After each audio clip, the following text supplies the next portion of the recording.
Жылыту маусымына дайындық қызу, демек отын жеткізушілер арасынан көмір бағасын негізсіз өсіретіндер де табылуы мүмкін. Дүрбелеңнің алдын алу мақсатында жауапты сала мамандары білек сыбана жұмысқа кірісті. Бақпен жүздескен басқарма халыққа көмірді ертерек сатып алуды сұрап отыр.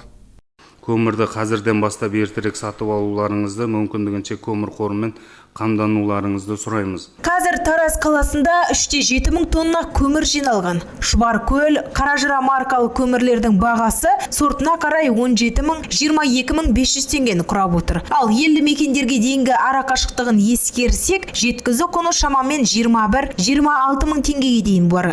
Алдағы 2024-25 жылдардағы жылыту маусымына орай бюджеттік ұйымдардың автономды қазандықтары мен облыс тұрғындары жоспарланған көмір көлемі 206-да 1 мың тоннаны құрайды. Бүгінгі күнге түсірілгенде 83-те 3 мың тоннасы жеткізіліп отыр.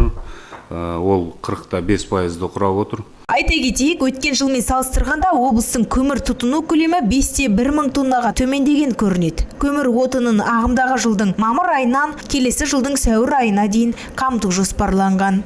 Гүлнар Тайжан, Эльдар Түстікбай, 24 Ньюс.